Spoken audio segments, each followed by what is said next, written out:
Internet पर एक horror कहानी बहुत वायरल हुई थी। आज हम उसी कहानी को डिकोड करने वाले हैं। पर क्या यह कहानी उतनी सीधी है जितनी लगती है? चलिए, इस पूरे विश्लेषण में हम एक भूत की कहानी के पीछे छिपे एक, कह सकते हैं, हैरान करने वाले सच का पता लगाते हैं। तो कहानी शुरू होती है एक बहुत ही रहस्यमयी लाइन से। एक दरवाजा जिसे कोई नहीं खोलता, पर वो खुद ब खुद खुल जाता है। बस यहीं से वो डर का माहौल बनना शुरू हो जाता है। तो इस कहानी के जो मुख्य किरदार हैं वो हैं सारा और उनका 12 साल का बेटा एंडी। होता क्या है कि एक तूफानी रात में वो दोनों एक ऐसी मुसीबत में फंस जाते हैं जो उन्हें सीधा एक बहुत ही अजीब और डरावने मैंशन की दहलीज तक ले आती है। तो देखिए कहानी आगे कैसे बढ़ती है। सारा और एंडी एक बर्थडे डिनर से घर लौट रहे होते हैं। तभी एक जबरदस्त तूफान आता है और एक पेड़ गिरने से रास्ता ही ब्लॉक हो जाता है। अब वो मदद के लिए इधर उधर देखते हैं तो पास में उन्हें एक बड़ा सा रोशन मैंशन नजर आता है। और जैसे ही वो दरवाजे पर पहुंचते हैं, दरवाजा अपने आप खुल जाता है और वो पनाह लेने के लिए अंदर चले जाते हैं।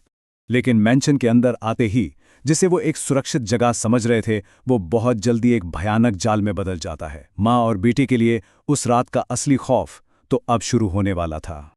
और यहीं पर बात और डरावनी हो जाती है, क्योंकि डर दोनों पर एक साथ हमला करता है। मतलब नीचे वाले फ्लोर पर सारा देखती है कि एक रॉकिंग चेयर अपने आप हिल रही है और फिर पास रखे एक पुतले का सिर धीरे से उसकी तरफ घूम जाता है। और ठीक उसी वक्त ऊपर के कमरे में एंडी को एक अलमारी से कुछ अजीब सी आवाजें सुनाई देती हैं और शीशे में उसे एक भूतिया परछाई नजर आती है। और एंडी का डर तो अपने चरम पर तब पहुंचता है जब उसे उसी शीशे में 2 चमकती हुई नीली आंखें नजर आती हैं।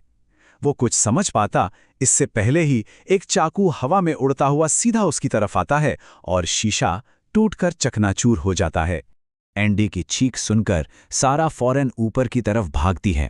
माँ और बेटा एक बार फिर से तो मिल जाते हैं, लेकिन अब वो एक और भी बड़े और जानलेवा खतरे का सामना करने वाले थे। एक ऐसा खतरा जो उन्हें सीधा मौत के गलियारे में ले जाने वाला था। तभी उस अलमारी से एक आवाज सारा को बुलाती है। हिम्मत करके जब वो उसे खोलती है तो अंदर का नजारा सोच से भी परे था। एक बिना चेहरे वाला आदमी जिसका सिर एक बॉक्स में उसके हाथ में था। जाहिर है दोनों डरकर वहां से एक गलियारे में भागते हैं, लेकिन वो गलियारा अचानक 2 रास्तों में बढ़ जाता है और इससे पहले कि वो फिर से एक हो पाते, सारा के पैरों के नीचे का फर्श अचानक से पलट जाता है और वो नीचे अंधेरे में गिर जाती है। और अब एंडी बिल्कुल अकेला रह जाता है और तभी वो एक कंकाल जैसे आदमी और जमीन से निकलती अनगिनत आत्माओं के झुंड से घिर जाता है। ये उसकी जिंदगी के आखिरी सबसे खौफनाक पल थे। और बस इसी के साथ कहानी खत्म हो जाती है। माँ और बेटे दोनों की आत्माएं हमेशा हमेशा के लिए उस मैंशन में बाकी आत्माओं के साथ कैद हो गई। वाकई एक बहुत ही दुखद अंत। लेकिन क्या कहानी सच में यहां खत्म होती है? नहीं, असल में असली कहानी तो अब शुरू होती है। ये कुछ सवाल पीछे छोड़ जाती है। कौन था वो बिना सिर वाला आदमी? इस हॉन्टेड मैंशन का असली सच आखिर है क्या? और बस यहीं से हमारा ये पूरा विश्लेषण एक बिल्कुल नया मोड़ लेता है। तो चलिए अब जरा पर्दे के पीछे झांकते हैं, क्योंकि जो चीज एक बहुत ही डरावनी कहानी लग रही थी वो असल में कुछ और ही है। तो उन सारे सवालों का जवाब क्या है? सिर्फ एक लाइन में। ये एक फिल्म का प्रमोशन था। हाँ, बिल्कुल सही सुना। वो पूरी की पूरी डरावनी कहानी असल में एक विज्ञापन थी। असलियत ये है कि ये पूरी कहानी खूनी मंडे नाम के एक यूट्यूब चैनल ने बनाई थी।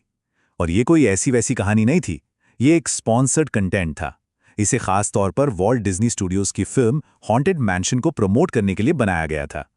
और ये पूरा मामला हमें मॉडर्न मार्केटिंग की एक बहुत ही स्मार्ट दुनिया में ले जाता है, जिसे हम कह सकते हैं डर का कारोबार। तो ये पूरी स्ट्रैटेजी काम कैसे करती है? इसके 4 बहुत ही सिंपल स्टेप्स हैं। सबसे पहला, एक मनोरंजक कहानी सुनाओ जो लोगों को शुरू से आखिर तक बांधे रखे। दूसरा, उसे फिल्म की थीम के साथ कनेक्ट कर दो। तीसरा, एक कॉल टू एक्शन दो, मतलब दर्शकों को फिल्म देखने के लिए थिएटर बुलाओ। और चौथा, इसी पूरी प्रोसेस में अपने चैनल का भी प्रमोशन करो। ये एक तरह से सबके लिए एक जीत की स्थिति है।